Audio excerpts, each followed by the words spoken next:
Les amis, bonjour à tous, j'espère que vous allez bien et on se retrouve dans cette vidéo pour parler du Terre de Vaucluse.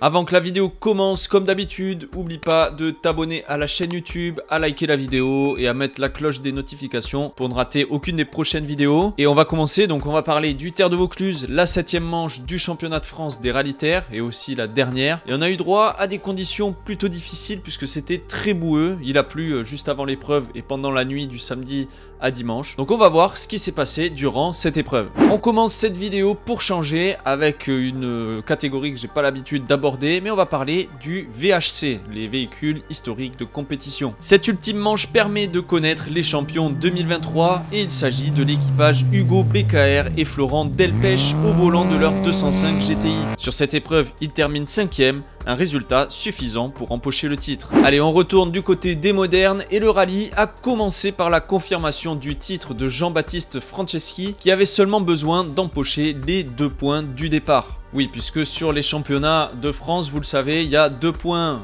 pour le départ et 3 points lorsqu'on rallie l'arrivée. Présent avec la Skoda Fabia RS Rally 2, il fait les reconnaissances mais n'aura pas pris le départ des spéciales chronométrées pour économiser son budget. Une décision critiquée par certains, mais qui annonce, je pense, un gros projet la saison prochaine. Comme une participation à l'ERC aux côtés de son frère, peut-être? Allez, passons à la course et pour cette édition, un certain Dorian Boccolacci, copiloté par Valentin Salmon, était présent sur cette épreuve du Terre de Vaucluse. Et alors, est-ce qu'il a compris le minot? Le pilote habitué au circuit réalise son premier rallye de sa carrière au volant d'une Citroën C3 Rally 2 du team PH Sport. Et pour sa première participation, il termine à la 11e place scratch à 5 minutes 40 de la tête. Une performance très honorable pour une première puisqu'il rallie l'arrivée et ce n'est pas loin d'accrocher le top 10 malgré des conditions difficiles. Je vous laisse avec ses impressions. Bon, dis-nous Dorian, pour les abonnés, comment ça se passe ton premier rallye? Ce matin, t'as fait une petite erreur, non? Ou t'as eu un problème, je sais pas? Deux petites erreurs. Ouais. Bon, comment ça se passe du coup? Aujourd'hui, forcément, on cherche à en mettre un petit peu plus. Sauf que il a plu dans la nuit. Donc quand il pleut dans la nuit, forcément ça glisse plus le lendemain, il y a plus de boue, des pierres glissantes. Quand c'est en descente et qu'il y a un frein, voilà, parfois ça freine moins bien que prévu. Et une fois on allait dans un fossé, du coup on a eu de la chance qu'il y avait beaucoup de spectateurs à cet endroit-là qui nous ont poussé à l'extérieur du fossé, mais on a perdu énormément de temps et forcément dès que ça arrive en début de spécial, t'as pas une grosse confiance sur le reste de la spéciale. Et on a eu un petit peu la même chose dans un cas un peu différent sur la 2e spéciale de ce matin, où là, entre les vignes, c'était en descente, pareil, avec une portion très très glissante. On a complètement fait luge jusqu'en bas et on n'a pas pu prendre le virage à gauche qui était une équerre. Du coup, on a dû faire marche arrière, on a calé, on a dû repartir et tout, mais on a perdu énormément de temps. Mais voilà, après il y a beaucoup d'apprentissage. Qu'est-ce que tu penses toi là du coup, vu que là c'est ton premier rallye, là ça y est, je pense que tu peux te faire un avis, je vais pas te reposer les mêmes questions que la FFSA, mais qu'est-ce que tu penses toi du rallye, du coup, de l'esprit? Est-ce que ça te plaît là pour le moment? Ça me plaît énormément et il faut vraiment, voilà, c'est comparé au circuit, tout est mis en place pour la sécurité au circuit.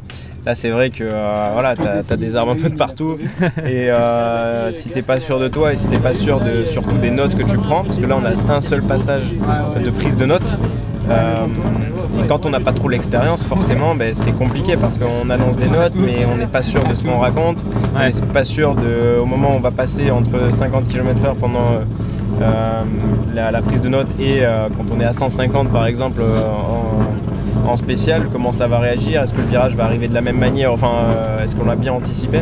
Donc il y a plein de choses comme ça où on se pose les questions, ce qui est normal et forcément comparé à des mecs qui sont expérimentés, qui ont fait plusieurs fois le rallye, qui connaissent déjà peut-être quelques portions du rallye ou qui forcément connaissent bien leurs notes. Déjà il y a ça, l'expérience de la prise de notes et l'expérience aussi du tracé parce qu'ils sont déjà passés eux plusieurs fois. Exactement.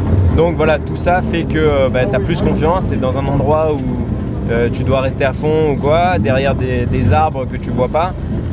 Forcément celui qui a un peu plus confiance il va rester à fond et celui qui a pas trop confiance en ses notes ou quoi il va relâcher un petit peu donc voilà, après c'est quelque chose qui se travaille, mais bon, si on devenait pilote de rallye professionnel un week-end, ça se saurait quand même. Pour cette épreuve, il y avait aussi la présence de Emil Lindholm et Riitta Hämäläinen, les champions du monde WRC2 de l'année 2022. Tout comme Gryazin, il est venu dans le but de s'entraîner et se perfectionner. Directement sur un gros rythme, en étant à 1 seconde 4 du scratch dans la première spéciale, il sera victime de problèmes de frein dans la spéciale 2 qui lui fait perdre pas moins de 40 secondes et le fait passer à la 4e place du général. Le lendemain, il sera victime de problèmes moteurs et doit abandonner dans la spéciale 8.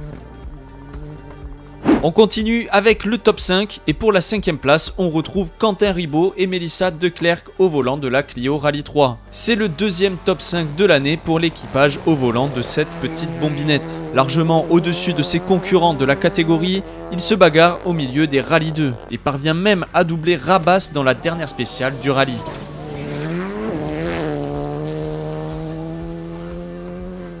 Benjamin Clémençon et Jessica Fourré étaient présents au volant de leur Polo GTI Rallye 2 et ils étaient bien décidés à faire un très bon résultat après leur 3e place au rallye des Cardabel. Malgré quelques petites erreurs, ils arrivent à se positionner à la 3e place à la fin de la journée, juste devant Lindholm. Le dimanche, dès la première spéciale, ils passent pas loin de la correctionnelle avec une touchette qui sera sans conséquence immédiate sur leur classement suite à l'abandon de Lindholm dans la spéciale suivante. Cependant, ils auraient pu prendre la seconde place du rallye, mais ils se feront doubler dans la dernière spéciale par Charles Munster. Le manque d'aérodynamisme sur la voiture a dû se faire ressentir puisqu'ils ont roulé toute la journée sans aileron sur la Polo.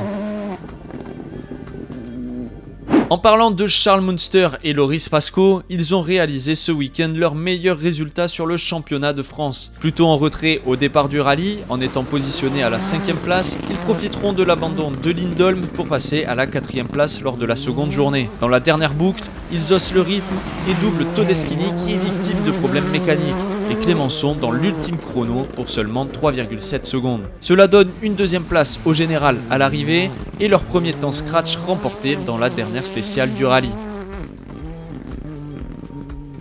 La bataille du week-end a encore eu lieu une nouvelle fois entre Mathieu Margueillan et Florent Todeschini. Ils se sont partagés la tête de la course tout au long du week-end. Beaucoup de rebondissements dans cette bataille, avec les Margueillan qui prennent la tête du rallye dès la première spéciale. Florent Todeschini et Florian Barral répliquent directement dans la spéciale 2 avec un temps canon dans la spéciale de 22 km et tiennent la tête de course jusqu'à la fin de la journée. Le dimanche, ils se disputent à tour de rôle une nouvelle fois la tête, mais Todeschini sera victime d'un problème de pompe à eau et d'une crevaison dans la spéciale 9. Il termine l'épreuve au ralenti et se voit relégué à la 4e place du rallye. Encore une fois, c'est un résultat qui ne reflète clairement pas ses efforts avec ses 3 scratchs. Margueillan en profite donc pour remporter sa 3e victoire de la saison avec 2 minutes d'avance sur Munster. C'est sa première victoire au volant de cette nouvelle Skoda Fabia RS Rallye 2 et avec leur nouveau manufacturier nommé Ouzier.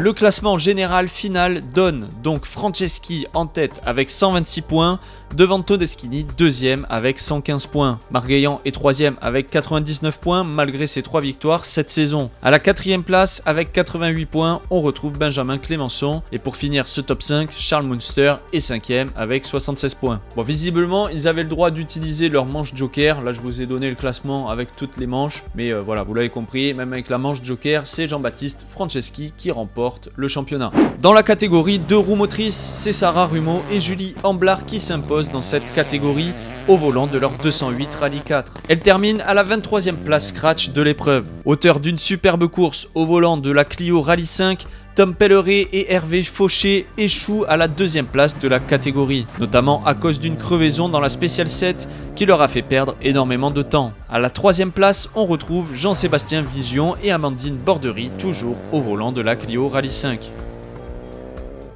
Enfin, pour terminer dans le trophée Yako, c'est Jean-Luc Morel et Mireille Totti qui s'imposent très largement dans cette catégorie, avec leur Subaru Impreza, puisqu'ils terminent avec plus de 5 minutes d'avance sur leurs concurrents. En 2e place, on retrouve Guy Becaer et Josh Rechnecker et leur Subaru, suivi de Paul Mas et Yolène Verne au volant d'une Mitsubishi Lancer Evo 9 sur la 3e marche. Guy Becaer et Josh Rechnecker remportent donc le trophée national 4 roues motrices sur cette année 2023.